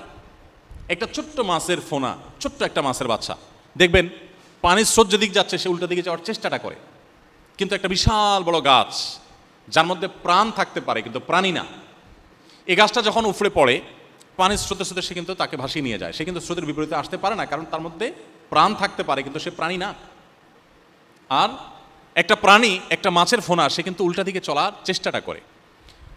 অসৎ পথে চলবার জন্য কোনো যোগ্যতার দরকার হয় না, সৎ পথে চলার জন্য যোগ্যতার প্রয়োজন হয়। অসৎ পথে চলার জন্য মেরুদণ্ডের প্রয়োজন হয় না, সৎ পথে চলার জন্য মেরুদণ্ডের প্রয়োজন হয়। আপনার ভিতরে যদি সেরকম দৃঢ় মনোবল থাকে, আপনি যদি সংকল্প করেন যে আমি হারাম উপার্জন করবো না, সবচেয়ে বড় কথা হলো আমি এজ এ মুসলিম কিয়ামতের ময়দানে আল্লাহর কাছে আমার জবাবদিহি করতে হবে। নবী করিম সাল্লাল্লাহু আলাইহি ওয়াসাল্লাম বলেছেন, লা তাযালু কদামা আবদিন হাত্তা ইউসআলা আন আরবা। চারটি প্রশ্নের উত্তর দেওয়া ছাড়া কোনো মানুষ কিয়ামতের দিন পা নাড়াতে পারবে না, জায়গায় ঠায় দাঁড়িয়ে থাকতে হবে, এই প্রশ্নগুলোর উত্তর দেওয়ার পর সে নড়তে পারবে। এর ভিতরে একটা হলো ওয়ান মালিহি মিন আইনা ইকতাসাবাহু ওয়া ফিমা আনফাক, মানুষের সম্পদ সম্পর্কে জিজ্ঞাসা করা হবে, কোথা থেকে উপার্জন করেছো আর কোথায় খরচ করেছো, এই জবাব দিয়ে আপনাকে করতে হবে। এজন্য হালাল উপার্জন করার যে স্বাদ আছে, আমি আপনাদেরকে সেই স্বাদ আস্বাদন করবার জন্য আহ্বান করছি। এর মধ্যে অবর্ণনীয় তৃপ্তি আছে, হারামের মধ্যে যেটা নেই সেখানে আছে জ্বালা। বাহ্যিকভাবে সম্পদের পাহাড় হয় কিন্তু সেই সাথে থাকে অন্তর্জাল। অতএব হালাল উপার্জনের ক্ষেত্রে আপনারা কোনো কম্প্রোমাইজ করবেন না, এটা সংকল্প এখন থেকে করে ফেলুন। এরপর 5 নম্বর যে বিষয়টি বলতে চাই তা হলো মানুষের অধিকারের উপরে আমাদের সচেতন থাকতে হবে। মানুষের অধিকার এর বিষয়টা অনেক ব্যাপক, খুব বেশি সময় নেই, আমার অনেক সময় আমি নিয়ে ফেলেছি আপনাদের। আমি সংক্ষেপে বলতে চাই, মানুষের অধিকার বলতে আমি অন্য কারোর কষ্টের কারণ হব না। আমি একটু আগে যে কথাটি বলছিলাম, ইসলামটাকে আমরা ওই যে আমরা কোরআন হাদিস পড়ে ইসলাম শিখি নাই, শুধু দেখে দেখে ইসলাম শিখেছি, যার কারণে আমাদের ইসলামটা অনেকটা এরকম হয়েছে যে আমরা ইসলামটাকে শুধুই এবাদত সর্বস্ব একটা দিন, একটা বিশেষ ফরম্যাটের মধ্যে আমরা আবদ্ধ করে ফেলেছি। ইসলামের বিশাল বড় একটা পার্ট এবং অংশ হলো মানবাধিকার। আজকে মানবাধিকার সংস্থাগুলো, বিভিন্ন প্রতিষ্ঠানগুলো আমাদের মুসলমানদেরকে যখন মানবাধিকারের সবক দিতে আসে, আমি ইসলামের একজন শিক্ষার্থী হিসেবে আমার খুব হাসি পায় যে তারা আমাদেরকে মানবাধিকার সবক দিতে আসে। এরা যখন মানবাধিকারের কথা চিন্তাও করে নাই, তখন আমাদের নবী করিম সাল্লাল্লাহু আলাইহি ওয়াসাল্লাম আমাদেরকে মানবাধিকারের প্রতিটি বিষয় আলাদা আলাদা করে দীক্ষা দিয়ে গেছেন, শিক্ষা দিয়ে গেছেন, গুরুত্ব আরোপ করে গেছেন। শুধু ইমপ্লিমেন্ট দরকার, শুধু আমল দরকার। মানুষের অধিকারের ব্যাপারে সচেতন না হলে তিনি কখনো ভালো মুসলমান হতে পারেন না। হতে পারেন তিনি অনেক নামাজি, হতে পারেন তিনি অনেক রোজা রাখেন, হতে পারেন তার মুখে দাড়ি অনেক লম্বা, হতে পারে মাশাআল্লাহ তার জুব্বাটা অনেক বড়, হতে পারে তিনি অনেক কোরআন তেলাওয়াত করেন, কিন্তু তিনি মানুষের অধিকারের ব্যাপারে সচেতন না। তার স্ত্রীর অধিকার তিনি সঠিকভাবে আদায় করেন না, মা বাবার অধিকারের ব্যাপারে তিনি ত্রুটি করেন, এমনকি তিনি অন্য ধর্মাবলম্বী মানুষদের যে অধিকার আছে সেগুলোর ব্যাপারে তিনি ত্রুটি করেন। এ মানুষ কখনো ভালো মুসলিম হতে পারেন না। ইসলাম আমাদেরকে মানুষের অধিকারের ব্যাপারে অনেক বেশি সচেতন করে। আপনারা যেহেতু শিক্ষার্থী ভাইদেরকে আমি বলছি, আপনারা সবাই বয়সে তরুণ, আপনাদের এই বয়সটাতে একটা বড় সমস্যার জায়গা হলো এই বয়সের কারণে আপনাদের মধ্যে এক ধরনের অহমিকা থাকে। এটা বয়সের কারণে সবারই কম বেশি এই বয়সে এই জিনিসটা থাকে যে আমি তো ইয়াং, আমি তো তরুণ। বিশেষ করে কয়েকজন যুবক যখন একসাথে হন তখন শরীরের মধ্যে একটা ভাব আসে। যখন পাবলিক বাসে উঠবেন, 4-5 বন্ধু মিলে উঠছেন, আবার কলেজের ছাত্র, তখন কিন্তু বাসের স্টাফদের সাথে কথাবার্তা বলার টোনটা একটু ভিন্ন হয়। একা একা গেলে বিড়ালের মতো থাকেন, একা যখন উঠেন তখন বিড়ালের মতো থাকেন, এখন 2-4-5 বন্ধু মিলে থাকেন তখন কিন্তু ভাবটা ভিন্ন রকম হয়। তখন বাসের স্টাফদের সাথে আচরণ হয় অন্যরকম, এই ভাড়াটা নিয়ে যাও, টোনটা এরকম হয়। আর যখন একা একা থাকেন তখন দেখেন যে আশেপাশে তো কেউ নাই আমার সাথে, তখন ভদ্রলোকের মতো বলে দেন, মামু ভাড়াটা নেন। আর যখন চায়ের দোকানে যান একই রকম অবস্থা, একা একা গেলে বিড়ালের মতো থাকেন, সুন্দর করে ভদ্র মানুষের মতো বলেন, ভাই 1 কাপ চা হবে, একটা চা দেন। আর যখন 4-5 জন বন্ধু বান্ধব মিলে থাকেন, একবারের জায়গায় 2বার বলতে হয়েছে, আসতে একটু দেরি হয়েছে, তখন এবার হুমকি ছেড়ে, হাঁক ডাক ছেড়ে এবার বলেন, এই কানে শোনো না, চোখে মানুষ মনে হয় না, কয়বার বলছি তোমাকে। ভাবটা একটু ভিন্ন রকম হয়, তাই না? এটা বয়সের সমস্যা। এই বয়সে আমরা অনেকেই অনেক মানুষের অধিকার নষ্ট করি, ওই যে বয়সের যে উচ্ছলতা, যৌবনের যে উচ্ছলতা আছে সেই কারণে। রিক্সাওয়ালার সাথে একটা বেশি 2টা কথা কাটাকাটি হয়েছে, মেরে দিয়েছেন একটা চর থাপ্পড় ঘুষি। কী করবে এটা রিক্সাওয়ালা? আমি ইয়াং মানুষ, কলেজের ছাত্র, আরও বন্ধু বান্ধব আছে, কী করবে? এই জিনিসগুলো আমরা অনেকে করি। একটা ডেঞ্জারাস বিষয় কি জানেন? আপনি ব্যক্তিগত পাপে লিপ্ত হয়েছেন, অনেক পাপ এমন আছে যেগুলো লিপ্ত হয়েছেন, একসময় আপনার উপলব্ধি জেগেছে, আপনি আল্লাহর কাছে মাপ চেয়েছেন, এগুলো অনেক সহজ, এগুলো রিকভার করা, এগুলোর প্রায়শ্চিত্ত অনেক সহজ। আল্লাহ তাআলার কাছে মাপ চেয়েছেন, চোখের পানি ফেলেছেন, অনুতপ্ত হয়েছেন, লজ্জিত হয়েছেন, আল্লাহ সব মাফ করবেন। আল্লাহ বলেছেন, লা তাকনাতু মির রাহমাতিল্লাহ, তোমরা আল্লাহর রহমতে কেউ নিরাশ হবে না। যত যে কোনো পাপ করো, তোমার যদি সত্যিকারের অনুভূতি জাগ্রত হয়, তুমি যদি তওবা করো, আল্লাহ আমি অনেক পাপ করেছি, আমি অন্যায় করেছি, বাট আমি ফিল করছি যে আমি অনেক বেশি অন্যায় করেছি, আপনার সামনে আমার দাঁড়াতে হবে, আপনার নেয়ামত আমি ভোগ করছি, আমার কেয়ামতে উপস্থিত হতে হবে, আমি কি জবাব দিয়ে করবো? আল্লাহ আপনি আমাকে মাফ করে দিন। বান্দা যদি সত্যিকারের তওবা করে, ফিরে আসে তার জায়গা থেকে এবং সংকল্প করে আর কোনোদিন সে এই কাজ করবে না, আল্লাহ তাআলা সমস্ত পাপ মাফ করবেন, আল্লাহ ওয়াদা করেছেন। বাট মানুষের অধিকারের ব্যাপারটা এত ডেঞ্জারাস যে আপনি ফেরেশতা হয়ে যেতে পারেন, একটা বয়সে এসে আপনি ফেরেশতা হয়ে যেতে পারেন। আপনি কলেজ লাইফে বহু মানুষ অধিকার নষ্ট করেছেন, বহু রিক্সাওয়ালাকে থাপ্পড় দিয়েছেন, বহু রিক্সাওয়ালার ভাড়া না দিয়ে আপনি কলেজে ঢুকে পড়েছেন, আপনি চা দোকানে গিয়ে বহু জায়গায় মাস্তানি করেছেন, আপনি অনেক জায়গায় গায়ের জোর দেখিয়েছেন, অন্যায় করেছেন, এক গ্রুপ আরেক গ্রুপের উপরে টর্চার করেছেন, বড় ভাইরা ছোট ভাইদের উপরে র্যাগিংয়ের নামে জুলুম করেছেন, অবিচার করেছেন, নিষ্পেষণ করেছেন। শুনে রাখেন, আপনার এই বয়স থাকবে না, এই উচ্ছলতা থাকবে না। সবার জীবনে এরকম একটা সময় আসে যেটা তারা পার করে পরবর্তী জীবনে চলে যায়। আপনি যদি হায়াতে বেঁচে থাকেন, একটা সময় আপনি অনুভব করবেন আপনার সে অপরাধগুলোর কথা আপনার মনে পড়বে, তখন আপনি প্রায়শ্চিত্ত করতে চাইবেন। দুঃখজনক বাস্তবতা হলো আপনি প্রায়শ্চিত্ত করতে পারবেন না। আপনাদেরকে একটা হাদিস শোনাতে চাই, যে হাদিসটা খুব ভয় জাগানিয়া, অন্তর কাঁপানো হাদিস। নবী করিম সাল্লাল্লাহু আলাইহি ওয়াসাল্লাম বলেছেন, আতাদরুনা মানিল মুফলিস, তোমরা কি জানো সবচেয়ে বড় ভিখারি কে? সাহাবীরা উত্তর দিলেন, ইয়া রাসূলুল্লাহ, আল মুফলিসু ফিনা মান লা দিনারা লাহু ওয়া লা দিরহামা, দুঃখিত, যার টাকা পয়সা নেই, অর্থ করি নেই, আমরা তো তাকেই মনে করি ভিখারি। নবী করিম সাল্লাল্লাহু আলাইহি ওয়াসাল্লাম বলেছেন, আরে না, এই লোক প্রকৃত ভিখারি না, টাকা পয়সা আজকে নাই কালকে হয়ে যাবে। কারোর টাকা পয়সা নাই, তার হাত পা সুস্থ, শরীরটা স্বাভাবিক, সে তো সুখী, একদিক থেকে না হলে আরেক দিক থেকে সে ভালো আছে। বাট সত্যিকারের এবং প্রকৃত ভিখারি এবং অভাবী এবং রিক্ত হস্ত মানুষ হলো সে, যে দুনিয়াতে কম বেশি ভালো কাজ করেছে, নফল নামাজ পড়েছে, ফরজ নামাজ পড়েছে, রোজা রেখেছে, দান সাদাকা করেছে, ওয়াজ শুনেছে, ওয়াজ করেছে, কোরআন তেলাওয়াত করেছে, অনেক অনেক ভালো কাজ করেছে, হজ করেছে, উমরা করেছে, অনেক কিছু করেছে। করার পর কিয়ামতের ময়দানে সে উপস্থিত হয়েছে, মোছে তাও দিতে দিতে, গোপে তেল মাখতে মাখতে সে আল্লাহর কাছে উপস্থিত হয়েছে। কি আশা? যে আমি অনেক তো ইবাদত বন্দেগী করে আসছি, অতএব জান্নাত আমার ঠেকাবে কে? সে এক্সপেক্ট করতেছে যে আমাকে তো ফেরেশতারা প্রথমেই হয়তো গালিচা দিবে, ফুলের মালা দিবে, চোখ মেলে দেখে মুগুর নিয়ে দাঁড়ায় আছে। নবী করিম সাল্লাল্লাহু আলাইহি ওয়াসাল্লাম বলেছেন, কিয়ামতের ময়দানে এরকম বহু মানুষ আছে যে দুনিয়াতে তার মুখে হয়তো দাড়ি ছিল, নামাজ ছিল, অনেক কিছু ছিল, বাট সে বিভিন্নভাবে মানুষের অধিকার নষ্ট করেছে। কাউকে দুর্বল পেয়ে তাকে একটা বাজে কথা বলেছে, কটু কথা বলেছে, সে প্রতিবাদ করতে পারে নাই। র্যাগিংয়ের নামে, র্যাগডের নামে, বিভিন্ন নামে সে অনেক অনাচারে লিপ্ত হয়েছে। বিশেষ করে মানুষের প্রতি অবিচারের যে জায়গাগুলো, সেই জায়গাগুলোতে সে নিকৃষ্ট মানুষের ভূমিকা অবতীর্ণ হয়েছে। নবী করিম সাল্লাল্লাহু আলাইহি ওয়াসাল্লাম বলেছেন, এই লোকটা একটা সময় সে হয়তো ফেরেশতা হয়ে যেতে পারে। অনেক মানুষ আছেন যে বুড়ো বয়সে এসে মাশাআল্লাহ হাজী সাহেব, গাজী সাহেব হয়ে যাচ্ছেন, ইয়াং বয়সে কি করেছেন এটা হলো মুখ্য বিষয়। তো এই লোকটা যখন আল্লাহর কাছে হাজির হবে কিয়ামতের ময়দানে, নবী করিম সাল্লাল্লাহু আলাইহি ওয়াসাল্লাম বলেছেন, সে তো মনে করবে যে জান্নাতে যাচ্ছে, এদিকে তাকে ঘিরে ধরবে সমস্ত প্রাপকেরা। দুনিয়াতে যে রিকশাওয়ালাকে চড় থাপ্পড় মেরেছিল, দুনিয়াতে কলেজের ছোট ভাইয়ের প্রতি যে অবিচার করেছিল, ওই ছোট ভাইটা মুখ বুজে সহ্য করেছে, হয়তো মাথা তুলে প্রতিবাদ করবার সাহস পায়নি। এই লোকটা সেদিন সেখানে চলে যাবে, সবাই অটোমেটিক হাজির হয়ে আল্লাহ তাআলা সবাইকে হাজির করে ফেলবেন, তার সমস্ত পাওনাদার চারপাশে ঘিরে ধরবে এবং বলবে, আল্লাহ দুনিয়াতে তার গায়ের জোর ছিল, পেশির জোর ছিল, আমরা পারি নাই। আহকামুল হাকিমিন, তুমি তো বলেছো ফামান ইয়ামাল মিসকালা যাররাতিন শাররান ইয়ারা, বিন্দু পরিমাণ, যাররা পরিমাণ কেউ মন্দ কাজ করলে তার পরিণতি তাকে ভোগ করতে হবে। তো এই লোকটা আমার প্রতি যে অবিচার করেছিল, আমাকে গালি দিয়েছিল, গায়ে হাত তুলেছিল, অবিচার করেছিল, জুলুম করেছিল, বড় ভাই হয়ে করেছিল, সে কলেজের ছাত্র হয়ে আমি রিকশার প্রতি করেছিল, বাস স্ট্যান্ডের প্রতি করেছিল, দোকানদার হিসেবে আমার প্রতি করেছিল, অন্য মানুষের প্রতি করেছিল। আল্লাহ তার পলিটিক্যাল পাওয়ার, তার পেশি শক্তির পাওয়ার, তার অর্থের পাওয়ার, এগুলোর কারণে আমি কিছু করতে পারি নাই। আজকে তো তুমি বিচার করার কথা, আমি বিচার চাই।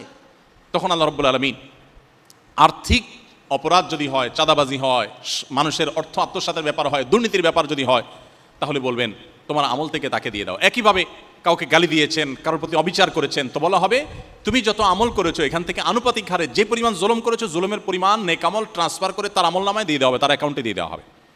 এভাবে দিতে দিতে দেখা যাবে একটা মানুষ অনেক আমল করেছেন, জীবনে বহু ওমরা, হজ, দাড়ি, টুপি, বুড়া বয়সে এসে অনেক ভালো ভালো কাজ করেছেন, মসজিদের সভাপতি, সেক্রেটারি হয়েছেন, কিন্তু ওই যে ইয়াং বয়সে অনেক অপকর্ম করে আসছেন একটা সময়, এই লোকটা শেষ পর্যায়ে এসে তার সমস্ত আমল যা করেছেন এগুলা দিতে দিতে পাওনাদারদের সবাইকে দেওয়া শেষ, এখনো পাওনাদার বাকি আছে, তার আমল কিন্তু আর নেই। এবার কি হবে? নবী করিম সাল্লাল্লাহু আলাইহি ওয়াসাল্লাম বলেছেন, এবার পাওনাদারদেরকে আল্লাহ তাআলা বলবেন তাদের যে পাপ, তাদের যে অপরাধ, তাদের যে জেনা, তাদের যে ব্যভিচার, তাদের যে অন্যায় কাজ, সেগুলো তাদের আমল নামা যে ভরে আছে, যেগুলোর কারণে তারা জাহান্নামে যেত, অপরাধের অনুপাতে সেগুলো এই অপরাধকারী জুলুমকারী ব্যক্তি যে দুনিয়াতে মানুষের প্রতি জুলুম করেছিল তার আমল নামায় ট্রান্সফার করা হবে। যেখানে সে অনেক হজ ওমরা নিয়ে গেছে, অনেক নামাজ নিয়ে গেছে, অনেক রোজা নিয়ে গেছে, অনেক কোরআন তেলাওয়াত নিয়ে গেছে, অনেক দাড়ি টুপি নিয়ে গেছে, অনেক ভালো কাজ নিয়ে গেছে, অনেক মানবিক কাজ নিয়ে গেছে, এই সবগুলো তো অলরেডি বন্টন করা শেষ, কিন্তু এত মানুষের প্রতি জুলুম করেছে যে সে মানুষগুলোর পাওনা এখনো শেষ হয় নাই। তখন এবার পাওনাদারদের অপরাধের বোঝা তার অ্যাকাউন্টে ট্রান্সফার করে সেগুলো তার মাথায় চাপিয়ে তারপর আল্লাহ তাআলা দায়মুক্ত করবেন। দায়মুক্তির পর তার আমল নামাতে কোনো ভালো কাজ তো নেই, সব আছে মন্দ কাজ। যে লোকটা সারা জীবন করেছে ভালো কাজ, কিয়ামতের ময়দানে তার অ্যাকাউন্টে সমস্ত ভালো কাজগুলো খালি হয়ে শূন্য হয়ে মন্দ কাজে পরিপূর্ণ হওয়ার পর আল্লাহ বলবেন এবার তাকে জাহান্নামে ফেলে দাও। নবী করিম সাল্লাল্লাহু আলাইহি ওয়াসাল্লাম বলেছেন সেদিন এই লোকটা হবে সবচেয়ে রিক্ত হস্ত এবং অভাবী। এ হলো প্রকৃত ভিখারি, যে এত কিছু করার পরও কিছুই থাকবে না এবং জাহান্নামে তাকে যেতে হবে। প্রিয় ভাইরা আমার, আমি আপনাদেরকে বিনীতভাবে অনুরোধ করতে চাই, প্লিজ কোনো মানুষের কারোর ব্যথা, কারোর কষ্টের কারণ কখনো হবেন না। এটা পশুত্ব, এটা মনুষ্যত্ব না। আমার অবাক লাগে যে শিক্ষিত সমাজে আমাদের কলেজ বিশ্ববিদ্যালয়গুলোতে বিভিন্ন নামে আমাদের সিনিয়র ভাইদেরকে জুনিয়রদের প্রতি জুলুম করতে, টর্চার করতে দেখা যায়। আমার অবাক লাগে যে যারা শিক্ষিত, যারা এই জাতির কর্ণধার, যারা এই জাতির ভবিষ্যৎ, যারা আমাদের সামনের ভবিষ্যতের দিকপালের ভূমিকা রাখবে, তারা যদি এরকম অমানুষ হয়। পশুও তো সাধারণত কোনো কারণ ছাড়া আরেকটা পশুর উপরে চড়াও হয় না। নবী করিম সাল্লাল্লাহু আলাইহি ওয়াসাল্লাম বলেছেন, মাল্লাম ইয়ারহাম সগীরানা ওয়ালাম ইউকির কবীরানা ফালাইসা মিন্না। যে ব্যক্তি ছোটদের প্রতি স্নেহ মমতা দেখাতে পারে না, এতটুকু মমতা, এতটুকু মনুষ্যত্ব যার মধ্যে নেই, এবং বড়দেরকে যে রেসপেক্ট করতে পারে না, নবী করিম সাল্লাল্লাহু আলাইহি ওয়াসাল্লাম বলেছেন সে আমার উম্মত হতে পারে না। অতএব আমি আপনাদের প্রতি অনুরোধ রাখতে চাই যে যৌবনের উচ্ছলতার কারণে, যৌবনের উন্মাদনার কারণে আপনার পেশি শক্তি, আপনার গায়ের জোর, এটা যেন কারোর চোখের পানির কারণ না হয়। ওকে আঘাত করেননি, আপনি বিনয়ী মানুষ হন, আপনার এই লাইফটা আপনাকে সারা জীবন সুখ দিবে। কিভাবে সুখ দিবে? আপনি যখন কর্মজীবনে যাবেন, আপনি যখন অবসরে যাবেন, আপনার কিন্তু এই পেছনের জীবনটা চোখের সামনে ভাসবে। তখন আপনার অনেক ভালো লাগা কাজ করবে যে আপনি ছোট ভাইদের হেল্প করেছেন, ছোট জুনিয়র ছাত্র ছাত্রীদের উপকার করেছেন, পারলে তাদের কোনো একটা ভালো কাজ করে দিয়েছেন, কারোর ক্ষতি করেননি পারতপক্ষে। আর এর বিপরীতে আপনি যদি মন্দ কাজ করে থাকেন, এখন হয়তো সাময়িক পৈশাচিক আনন্দ আপনি পাবেন, কিন্তু আপনি লিখে রাখেন ডায়েরিতে, আজ হোক আর 10 বছর পর হোক, আপনার এক সময় উপলব্ধি জাগ্রত হবে যে আমি এত খারাপ কাজ করেছি, ওই ছেলেটাকে ওই দিন অন্যায় করেছি, ওই মেয়েটার প্রতি ওই দিন জুলুম করেছি, রং মাখতে গিয়ে তার প্রাইভেসি নষ্ট করেছি, সে হয়তো কিছু বলতে পারেনি, সে নিবৃতে চোখের পানি ফেলেছে। এই চোখের পানিগুলো এক একটা বোমা হয়ে আপনার জীবনে আঘাত করবে, এবং আপনি টেরও পাবেন না যে আপনার জীবনে কোত্থেকে কোন বিপদ কী কারণে আসছে, কার ব্যথা, কার চোখের পানি আপনার জীবনে ধ্বংসের কারণ হয়ে গেছে, আপনি টেরও পাবেন না। কিন্তু আপনি উপলব্ধি করতে পারবেন যে আমি সে সময় এত খারাপ ছিলাম। সবচেয়ে ভয়ঙ্কর দিক হলো আপনি যখন উপলব্ধি করতে পারবেন যে আমি অন্যায় করেছি। একটা সময় হয়তো আপনার এই বয়সের উচ্ছলতা থাকবে না, উশৃঙ্খলা থাকবে না, ভারত তো আসবে, আপনি তখন চাইবেন প্রায়শ্চিত্ত করতে। ওই ছেলেটার প্রতি অনেক অন্যায় করে ফেলেছিলাম, ওই মেয়েটার প্রতি অনেক জুলুম করেছিলাম, তখন আপনার মনে চাইবে যে একটু মাফ চাই, একটু বিহিত করি, কিন্তু সেই সুযোগ আপনি পাবেন না। কোথায় সে আছে, কোন দেশে সে আছে, কোন সমাজে আছে, তাকে আপনি খুঁজে পাবেন না। আপনি চাইলেও এটা আদায় করতে পারবেন না। আর্থিক যে অনিয়ম, এগুলো রিকভার করা তুলনামূলকভাবে সহজ। আপনি কারোর 50 টাকা মেরে দিয়েছেন, তাকে পান নাই, ইসলামী শরিয়াতে তার বিকল্প আছে যে পাওনাদারকে পেলে তো পাওনাদারকে দিবেন, পাওনাদারের কোনো হদিস পাওয়া যাবে না, কোথায় কোন জেলা কোথায় আছে আমার সে বন্ধু আমি জানিও না, তার টাকা মেরে দিয়েছি। ওই রিক্সাওয়ালার টাকা মেরে দিয়েছি, দেইনি, কোথায় সে রিক্সাওয়ালা আছে আমি জানিও না, খুঁজে বের করা সম্ভব না। ইসলামী শরিয়া বলে এই টাকাটা তার তরফ থেকে আপনি দান করে দিবেন এবং পাশাপাশি আল্লাহর কাছে মাপ চাইবেন। আশা করা যায় কিয়ামতের ময়দানে রিকভার হবে এটা দ্বারা। বাট আপনি কাউকে একটা মন্দ কথা বলেছেন, আঘাত করেছেন, কোনো কারণ ছাড়া জুনিয়র একটা ভাইকে কান ধরে উঠবস করাইছেন, তার প্রতি অবিচার করাইছেন, তাকে কাজে লাগাইছেন, এই সমস্ত অন্যায়গুলো যখন করবেন এই লোকটাকে আপনি একসময় আর খুঁজে পাবেন না। এটার প্রায়শ্চিত্ত করার কোনো বাহ্যিক ওয়ে আপনার সামনে আর থাকবে না। হ্যাঁ, যদি কেউ প্রকৃত অর্থে তওবা করে, সিরিয়াসলি তওবা করে এবং আল্লাহর কাছে অনেক বেশি অনুতপ্ত হয়, এর বিপরীতে আবার এরকম ভালো কাজ করে, হতে পারে কিয়ামতের ময়দানে আল্লাহ তাআলা এই প্রাপকদের সন্তুষ্ট করে তাকে মাফ করবেন। এটা একটা অপশন মাত্র, অনেক দূরবর্তী অপশন, কিন্তু বাহ্যিকভাবে এটা থেকে রক্ষা পাওয়ার কোনো পথ নেই। শুধু আখিরাত নয়, দুনিয়াতেই আপনি এটার জন্য অপরাধ বোধের অদৃশ্য জ্বালায় জ্বলতে থাকবেন, অদৃশ্য দাহনে আপনি পুড়তে থাকবেন। এই জন্য ভাইরা আমার, আমি অবাক হয়েছি আপনাদের প্রশ্নগুলো যখন আমার কাছে আসছে, একটু চোখ বোলানোর চেষ্টা করলাম। র্যাগ ডে সম্পর্কে যে সমস্ত তথ্য এবং সিনিয়র ভাইদের দ্বারা জুনিয়রদের প্রতি, জুনিয়র ছেলে মেয়েদের প্রতি যেভাবে নির্যাতনের তথ্য আমি শুনলাম, আমি যেহেতু মাদ্রাসা ব্যাকগ্রাউন্ডের মানুষ, একজন টিপিক্যাল হুজুর মানুষ, কিছু কিছু তো জানি সমাজের অংশ হিসাবে, সমাজের একজন নাগরিক হিসাবে তো আমি জানি কিছু কিছু জিনিস, বাট এত ডিপ আমি জানতাম না। আমি নতুন করে জানার সুযোগ হয়েছে যে সিনিয়ররা জুনিয়রদের প্রতি কত রকমের জুলুম করে। তো আমি আপনাদেরকে বলতে চাই, যারা সিনিয়র হয়েছেন, আল্লাহ যাদেরকে সিনিয়র করেছেন, এটা ইসলামের পার্সপেক্টিভ ছাড়াও আপনি যদি পশুদের কথা বলেন, আমার তো মনে হয় না যে কোনো পশুর মধ্যেও এই প্রবণতা আছে যে জাস্ট জুনিয়র হওয়ার কারণে ওরে দৌড়ের উপর রাখতে হবে। আপনারা কোনো পশুর নাম জানেন? আমি জানি না। গায়ের জোর আছে, পশু আরেক পশুর উপরে চড়াও হয়, এতটুকু আমরা জানি। কিন্তু জাস্ট জুনিয়র এইটুকুর কারণে সিনিয়র কুকুরটা জুনিয়র কুকুরটারে দৌড়ের উপর রাখে, কান ধরে উঠবাস করায়। এরকম কোনো কুকুর আপনাদের জানা আছে? সরি, আমি কি বেশি খারাপ কথা বলে ফেললাম? এরকম কোনো পশুর কথা কি আপনাদের জানা আছে যে পশু জাস্ট তার চাইতে জুনিয়র হওয়ার কারণে তারে কষ্ট দেয়, তাকে টর্চার করে, তুমি কেন জুনিয়র হইছো? আবার আমি কিছু কিছু প্রশ্ন শুনে পড়ে বুঝলাম যে এটা নাকি আদব কায়দা শেখানোর নামে করা হয়। আমার প্রশ্ন হলো, এইটা যদি আদব হয় তাহলে বেয়াদব কোনটা? এটা যদি সভ্যতা শেখানো হয় তাহলে অসভ্যতা কোনটা? এটা যদি মানবিকতা শেখানো হয় তাহলে অমানবিকতার পশুত্ব কোনটা? সরি, আপনারা আমাকে মাফ করবেন, আমি আপনাদেরকে বলছি না, আমি জেনারেলি বলছি যে আমাদের সমাজে বিশেষ করে শিক্ষা প্রতিষ্ঠানগুলোতে এই যে একটা অপকালচার, এই অপসংস্কৃতিটা, এটার মন্দ দিকটা বুঝবার জন্য মুসলমান হওয়ারও প্রয়োজন নেই, মানুষ হয় যথেষ্ট। কেউ যদি মানুষ হয়, তার যদি বিবেকটা ন্যূনতম জাগ্রত থাকে, সেটা বুঝতে পারে যে একটা নতুন ছাত্র, নতুন শিক্ষার্থী আসলে সে আমার স্নেহ পাওয়ার দরকার, সে আমার সহযোগিতা পাওয়া দরকার। আমি সহযোগিতা করতে না পারি, অ্যাটলিস্ট আমি তার প্রতি চড়াও হতে পারি না। এটা কোনো ইথিকে, এটা কোনো যুক্তিতে, কোনো লজিকে আসে না যে আমি কেন তার প্রতি জুলুম করব। বরং উল্টাটা যদি হয় যে হ্যাঁ আমার চাইতে অনেক বেশি সিনিয়র, অনেক বেশি আমার সমপর্যায়ের, এই ক্ষেত্রে যদি আপনি বলেন যে হ্যাঁ সমান সমান যেহেতু আছে, এই জন্য একটু লড়াই করে দেখলাম, একটু লড়াই করে দেখলাম এটা সে পারে কিনা। বেচারা আসছে নতুন মানুষ, সে দুর্বল, সে ইয়াং, সে আমার চাইতে জুনিয়র, তো এখন তার উপরে চড়াও হওয়া, এটা তো কোনো ব্যাটাগিরি হলো না, এটা তো কাপুরুষতা, এটা তো নির্লজ্জতা, এটা তো পশুত্ব, এটা তো মানবিকতা নয়। এটুকু বোঝার জন্য মুসলমান হওয়ারও প্রয়োজন নাই, মানুষ হওয়ার প্রয়োজন। এখন যদি আমাদের কলেজ ইউনিভার্সিটির স্টুডেন্টরা যদি তাদের যদি মোরালিটিটা এই পর্যায়ে চলে যায়, তো এই মানুষগুলোই যখন কোনো চেয়ারে গিয়ে বসবে তখন প্রতি কলমের খোঁচা খোঁচা কামাবে, মানুষকে ঝুলাবে, আটকে রাখবে, আমাদের দেশটা দুঃখিত যতটা পিছিয়ে আছে আরও পিছিয়ে দিক নিয়ে যাবে। এই অবস্থা থেকে উত্তরণের জন্য আমাদের জাগরণ প্রয়োজন। আমি আপনাদেরকে আঘাত করবার জন্য কথাগুলো বলিনি, আমার কথায় আপনারা সিনিয়ররা কেউ আঘাত পাবেন না, আপনাদেরকে আমি আঘাত করতে চাইনি। আমি চেয়েছি আপনাদের বিবেকটা জাগ্রত হোক।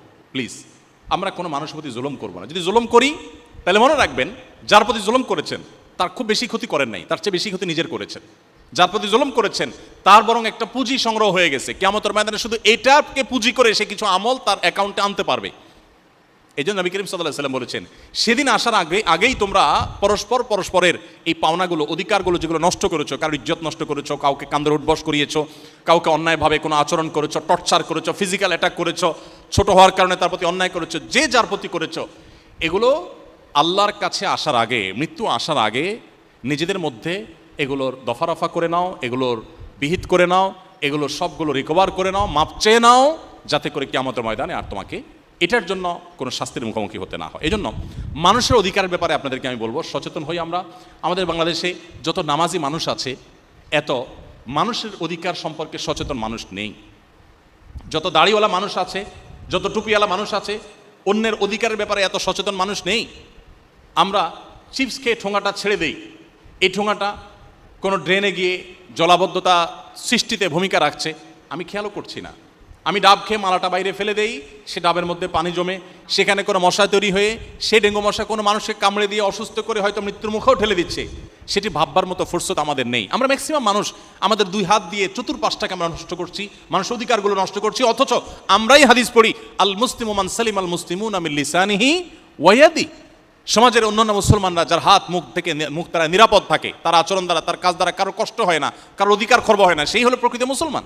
আমরা হাদিসটা পড়ি কিন্তু আমল করি না। এই জন্য আমি আপনাদেরকে বলতে চাই যে আসুন, আপনি আদর্শ মুসলমান হতে হলে মানবাধিকারের ব্যাপার, অর্থাৎ মানুষের অধিকারের ব্যাপারে, সেটা সমস্ত মানুষ, অমুসলিম, জুনিয়র, সিনিয়র, টিচার, আমার বাবা মা, আমার স্ত্রী, আমার সন্তান, আমার পরিবারের সদস্য, প্রতিবেশী, রিক্সাওয়ালা, সাধারণ মানুষ, এমনকি অন্য ধর্মাবলম্বী, সবার অধিকারের উপরে আমাদেরকে সচেতন থাকতে হবে। এবং একটা বিষয় বিশেষ করে আপনাদেরকে বলি, আমি শেষ করব, সেটা হলো আপনাদের বেশিরভাগই অবিবাহিত, আমি শিক্ষার্থীদের কথা বলছি, যে আপনাদের জন্য একটা বড় চ্যালেঞ্জিং বিষয় হলো যৌবনকে কলুষমুক্ত রাখা। অর্থাৎ আপনার জীবনে বিবাহ বহির্ভূত কোনো সম্পর্ক হবে না। এটা হলো আপনাদের জীবনের সবচেয়ে কঠিন চ্যালেঞ্জের ব্যাপার। অন্য অনেক কাজ সহজ, কিন্তু এই জায়গাটা আপনাদের জন্য খুবই কঠিন, আমি জানি। নবী করিম সাল্লাল্লাহু আলাইহি ওয়াসাল্লাম বলেছেন, যে ব্যক্তি তার সম্ভ্রম, তার লজ্জাস্থান এবং তার মুখ, এই দুটি অঙ্গকে সংরক্ষণ করবার দায়িত্ব যে নিয়েছে, নবীজি বলেছেন আজমাল্লাহুল জান্নাহ, আমি তার জন্য জান্নাতের দায়িত্ব নিয়ে নিলাম। এই দুটাকে কেউ যদি কন্ট্রোল করার প্রতিজ্ঞা করে এবং করতে পারে, নবী সাল্লাল্লাহু আলাইহি ওয়াসাল্লাম বলেছেন তার জান্নাতের দায়িত্ব নিয়েছেন। আমি একটা কথা প্রায় বলি, চরিত্র নষ্ট করবার জন্য যোগ্যতার প্রয়োজন হয় না, নিজেকে ওই যে স্রোতের বিপরীতে রাখার জন্য যোগ্যতার প্রয়োজন হয়। সব ছেলেদের, সব মেয়েদেরই আজকাল তথাকথিত রিলেশনশিপ থাকে, কিন্তু আমার থাকবে না, আমি স্রোতের বিপরীত থাকবো, এটা কঠিন।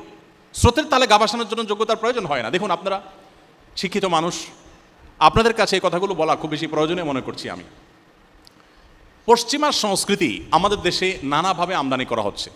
নাটক, সিনেমার মাধ্যমে অবৈধ সম্পর্ক, বিবাহ বিরোধী সম্পর্ককে আস্তে আস্তে নর্মালাইজেশন করা হচ্ছে। এখন এগুলো আর একসময় কারোর কোনো ছেলের কোনো প্রেমিকা আছে, কোনো মেয়ের কোনো প্রেমিক আছে, এটা সমাজের সমস্ত মানুষের কাছে দূষণীয় ছিল, হিন্দু মুসলিম নির্বিশেষে। এদেশের কালচার এটা, এদেশের সংস্কৃতি এটা।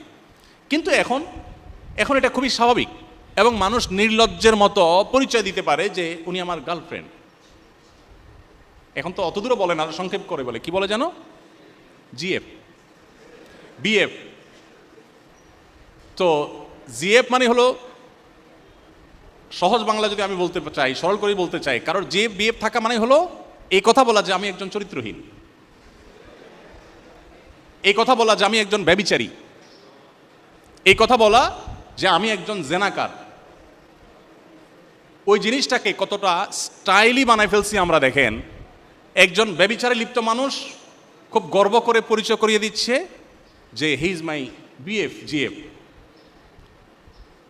অপরাধ, এটাকে মানুষের কাছে অপরাধ বোধটাকে দূর করে এটাকে সহজ করে দেওয়ার, নর্মালাইজেশন করার একটা প্রক্রিয়া, এটা মাস্টার প্ল্যান ভাই।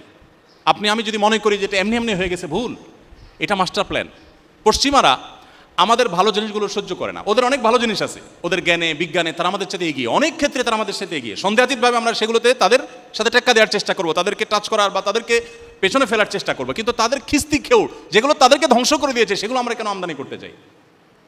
পশ্চিমারা তো অন্যের অধিকার নষ্ট করার ব্যাপারে খুবই দায়িত্বশীল।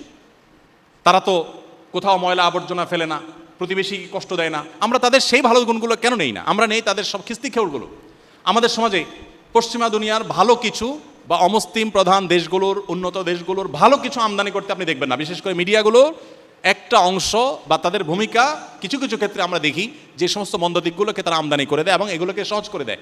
দেখুন, আমি একটা কথা প্রায় বলি, পশ্চিমা পৃথিবী, উন্নত দেশগুলো, ইউরোপ, আমেরিকা, তারা জ্ঞানে, বিজ্ঞানে, তথ্য প্রযুক্তিতে অন্যান্য দিক থেকে আমাদের চাইতে যদি 500 বছর এগিয়ে থাকে, তো ফ্যামিলি বন্ডিংয়ে, পরিবার ব্যবস্থাপনায়, সন্তানের সাথে মা বাবার সাথে বোঝাপড়ায়, স্বামী স্ত্রীর পারস্পরিক সম্পর্কের উন্নতির ক্ষেত্রে আমরা ওদের চাইতে 500 বছর এগিয়ে আছি।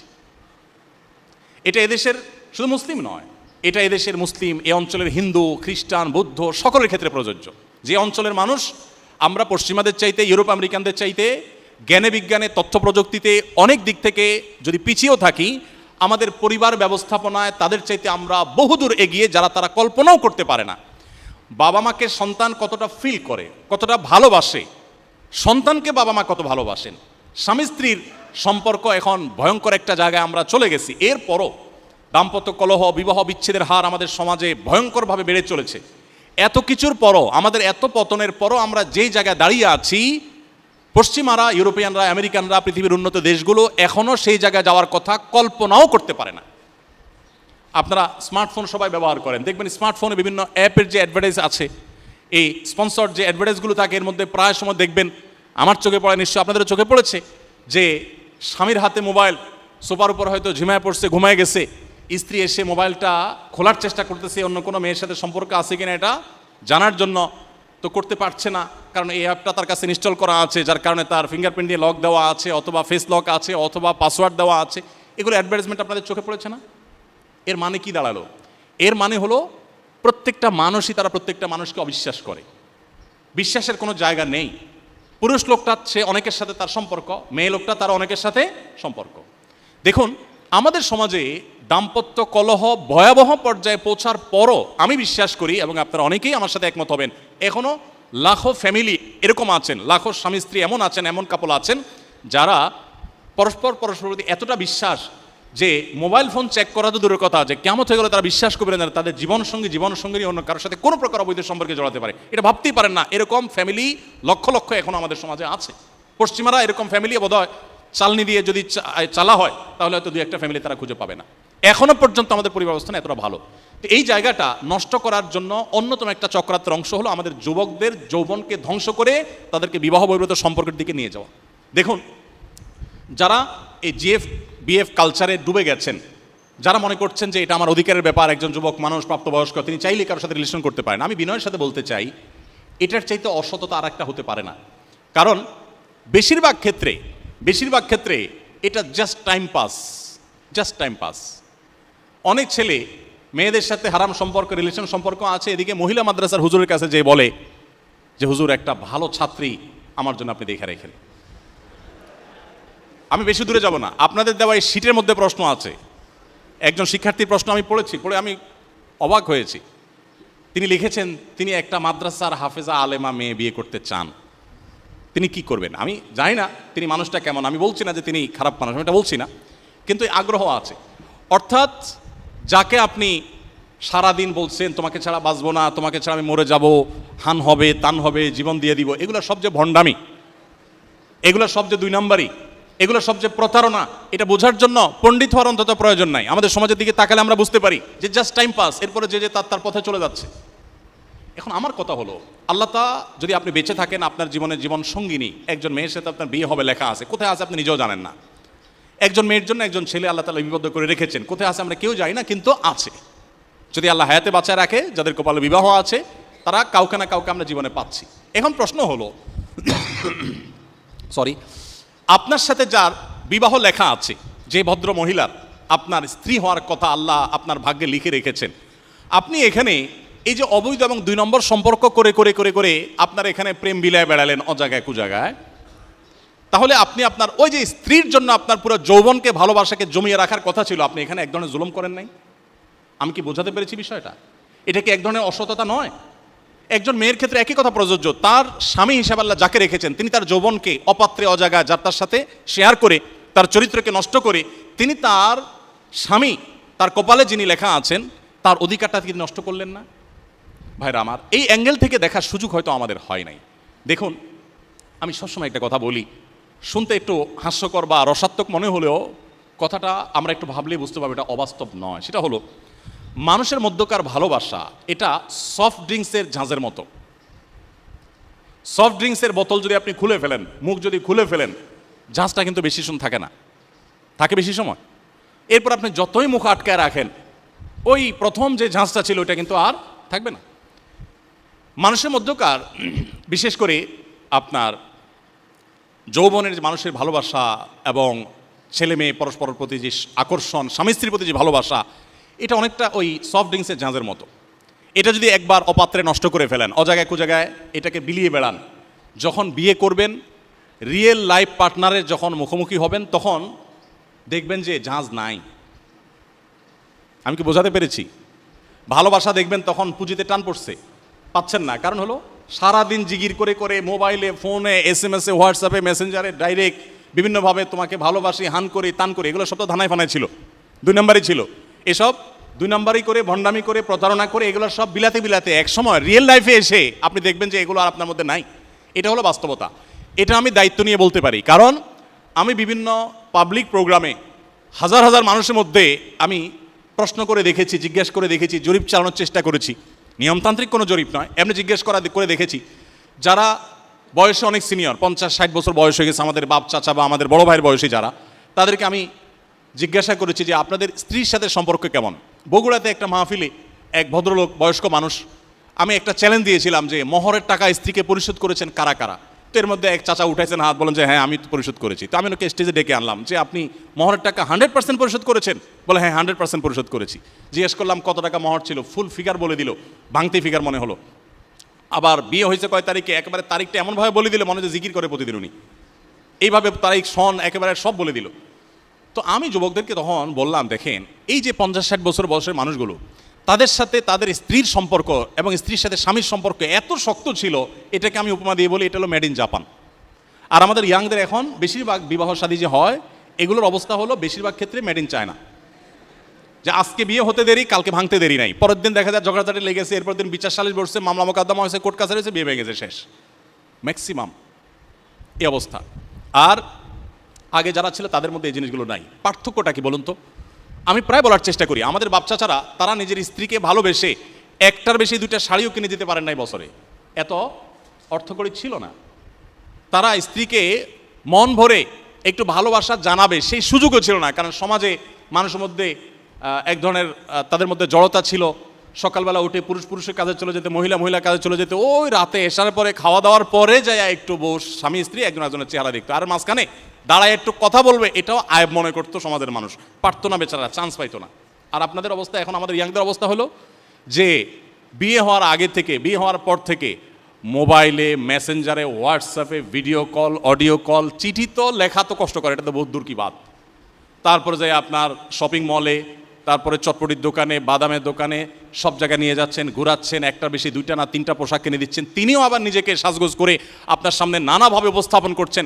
ভালোবাসা বিনিময়ের জন্য এত কসরত, এত প্রচেষ্টা, এত এত উপায় আমরা অবলম্বন করছি, বাট ভালোবাসাটা নাই। আমি কি ভুল কিছু বলছি? আগে ভালোবাসা নিবেদন করার, বিনিময় করার এত ছিল না, কিন্তু ভালোবাসাটা ছিল। এখন ভালোবাসা প্রকাশ করবার 1000টা আছে, কিন্তু ভালোবাসাটা কারণ কি? এর যদি আপনি 5টা কারণ খুঁজে বের করেন, তার ভিতরে একটা কারণ ডেফিনেটলি এটা হবে যে তারা তাদের ভালোবাসাকে অপাত্রে, কুপাত্রে, অজায়গায়, কুজায়গায় না দিয়ে সকল ভালোবাসা বুকে জমিয়ে রেখেছেন একজনের জন্য, এবং সেটাকে সময় মতো নিবেদন করেছেন। বিবাহের আগে আজকাল একটা কথা উঠে যে হঠাৎ করে একটা লোকের সাথে কেমনে থাকে, এক্সপেরিমেন্ট নাই, কোনো জানাশোনা নাই, অজানা অচেনা একটা মানুষের সাথে হঠাৎ করে কেমনে ঘর করে, সংসার করে। এই জন্য আগে থেকে একটু বোঝাপড়াটার দরকার আছে। এই লজিক যারা দিয়ে থাকে, আমি তাদেরকে বলতে চাই, এই বোঝাপড়া করা প্রজন্ম তারা আর আমার বাপ চাচা বা আগের প্রজন্ম যারা, এই 2 প্রজন্মের মধ্যে আমরা যদি দাম্পত্য জীবনের সুখের বিষয়টাকে শুধুমাত্র বিবেচনা করি, আমার তো মনে হয় আমরা প্রত্যেকটা মানুষ হলফ করে বলতে পারি যে আমাদের আগের প্রজন্ম দাম্পত্য জীবনে অনেক বেশি সুখী ছিলেন। প্রেসিডেন্ট বারাক ওবামা সম্ভবত, উনি প্রেসিডেন্ট হওয়ার পর বাংলাদেশে একটা জাতীয় দৈনিকে ওনার একটা জীবনী সম্ভবত ধারাবাহিকভাবে বাংলায় প্রকাশ করেছে, আমি পড়েছি। সেখানে একটা জায়গা উনি বলেছেন যে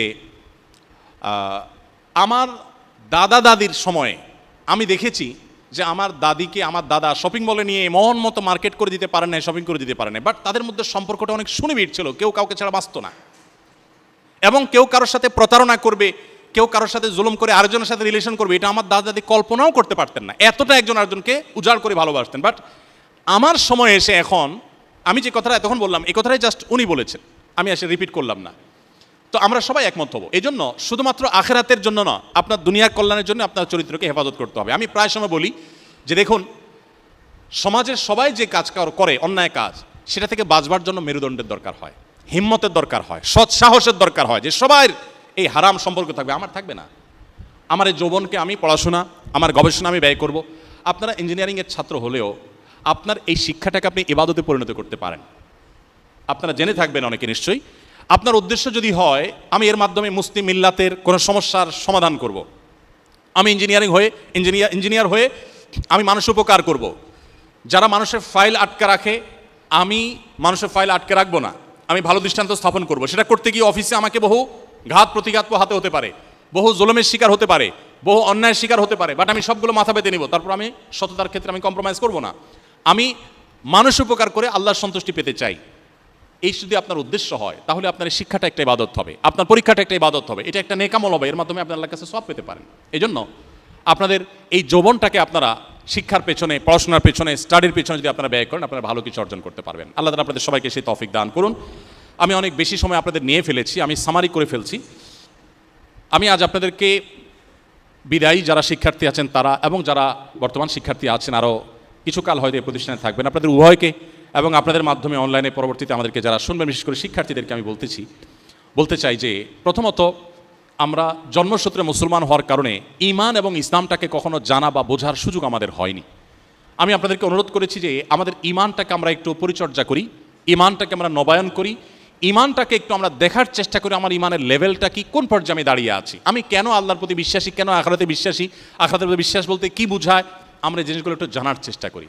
আর ঈমানের পারদ বা মিটারকে উপরে তোলার জন্য আমি আপনাদেরকে পরামর্শ দিয়েছিলাম যে আমরা কোরআনে কারিমের শুরু থেকে শেষ পর্যন্ত সুন্দর করে অর্থ সহকারে বুঝে কমপক্ষে একবার একটু সময় নিয়ে পড়ার চেষ্টা করি।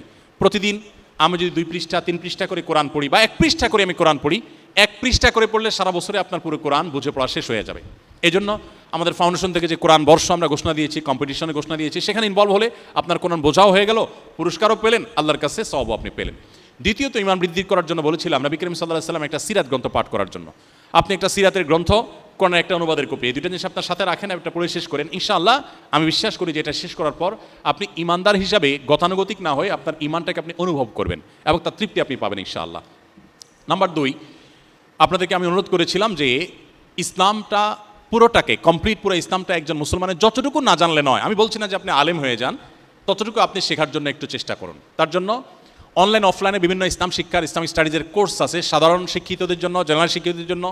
সেই কোর্সগুলো আমরা সেগুলো নিতে পারি এবং সেগুলো ইনভলভ হতে পারি। এর বাইরে আফটার স্কুল, আফটার কলেজ নামে বিভিন্ন প্রোগ্রাম বিভিন্ন স্কুল, বিভিন্ন মসজিদে, শিক্ষা প্রতিষ্ঠানে হয়ে থাকে, সেগুলোতে আপনি ইনভলভ হন।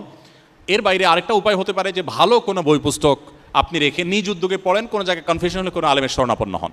এর জন্য আপনি কোরআন কারীমের একটা অনুবাদ গ্রন্থ, একটা হাদিস সংকলনের গ্রন্থ, একটা সিরাত নবীজির জীবনী গ্রন্থ, একটা মাসলা মাসাইলের গ্রন্থ, ইসলামের ইতিহাসের একটা জেনারেল বই, এভাবে কয়েকটা বই মিলিয়ে আপনি ইসলাম শিক্ষার একটা কমপ্লিট সিলেবাস আপনার কাছে রেখে এই বইগুলো আপনি পড়ে শেষ করেন। এর মাধ্যমে আপনি ইসলাম শিখতে পারেন।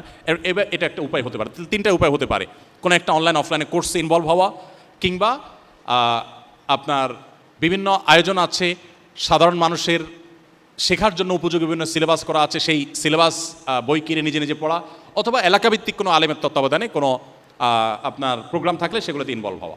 3 নম্বর বলেছিলাম, জীবনে কখনো সালাত বা নামাজের ক্ষেত্রে কম্প্রোমাইজ করবেন না। নামাজ এমন একটা ইবাদত যে ইবাদত আপনাকে শান্তি এনে দিবে, সুখ এনে দিবে। নামাজ মানুষকে সুখের সন্ধান দেয়। নামাজের মধ্যে যে তৃপ্তি আছে, এই তৃপ্তি পৃথিবীর অন্য অনেক কিছুর মধ্যে নেই। আমরা হয়তো অনেকে নামাজ পড়ি কিন্তু তৃপ্তি পাই না।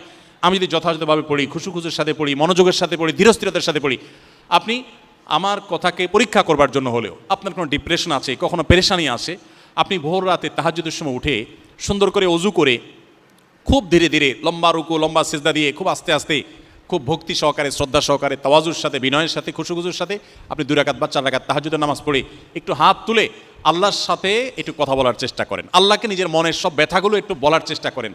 আমি আপনাকে দায়িত্ব নিয়ে আল্লাহর উপরে ভরসা রেখে বলতে পারি যে আপনি অনুভব করবেন যে এই সালাত, এই দোয়া আপনাকে অনেকটা নির্ভর করেছে। দেখুন, মানুষের ভয় যদি আমরা কাঁদি, আমাদের অন্তরটা ভারী হয়ে ওঠে, আমাদের ভালো লাগে না, কষ্ট হয় যে মানুষের ভয় ভীত হয়েছি, আমি মনটাতে সংকোচ বোধ করি, সংকীর্ণতা অনুভব করি। বাট আল্লাহর কাছে আপনি কি কখনো কেঁদে দেখেছেন? আমি জানি না। আমরা কয়জন সেটা দেখেছি? আপনি আল্লাহর কাছে ভোর রাতে উঠে, আমি যেমনটি বললাম, 2-4 রাকাত তাহাজ্জুদ পড়ে একটু হাত তুলে 10-20 মিনিট ধরে একটু কেঁদে কেঁদে মনের দুঃখগুলো আল্লাহকে একটু বলেন, কষ্টগুলো আল্লাহকে একটু বলেন।